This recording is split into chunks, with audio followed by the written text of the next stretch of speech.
हरिओम विष्णु। आज हम सुनेंगे भाई दूज की कथा। भाई दूज की कथाएं दो रूप से प्रसिद्ध हैं, एक भगवान श्री कृष्ण और उनकी बहन सुभद्रा की, और दूसरी कथा है यम और यमुना की। चलिए पहले शुरू करेंगे भगवान श्री कृष्ण और सुभद्रा की कथा से। एक बार भगवान श्री कृष्ण जो है वो नरकासुर राक्षस का वध करने के बाद बहन सुभद्रा से मिलने गए थे।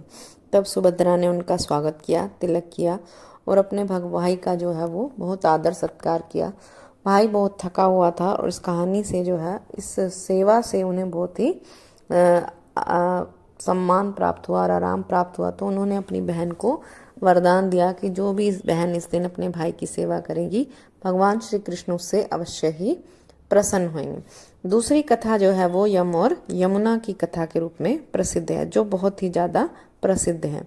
एक बार जो है वो यम और यमुना बहन भाई हैं। तो यमराज जो हैं वो बहुत ही व्यस्त रहते हैं और यमुना जो है उनकी बहन धरती पर रहती है, जो बार बार लगातार उनसे अनुरोध करती रहती है कि भाई किसी दिन मेरे घर आओ, भाई किसी दिन मेरे घर आओ। परंतु उनकी बहुत ही ज़्यादा व्यस्तता होने के कारण यम कभी भी जो है वो अपनी बहन से मिलने नहीं आ पाते। और यम का मतलब तो मृत्यु से है, अगर वो आते हैं तो भी अपने साथ जो है वो मृत्यु को लेकर आते हैं।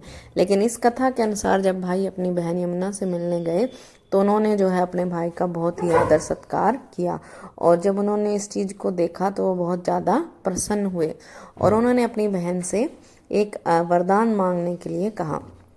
तो यमुना ने अपने भाई से कहा कि अगर आप मुझसे इतने ही प्रसन्न हैं तो मुझे ये वरदान दीजिए कि जो भी बहन अपने भाई की भाई दूज के दिन पूजा करती है, सेवा करती है, सत्कार करती है और उसका आदर करती है, तो उस भाई की जो है आप सदा ही रक्षा करेंगे और उस पर किसी भी प्रकार से यमराज का या अकाल मृत्यु का कोई भी जो है वो भय नहीं रहेगा।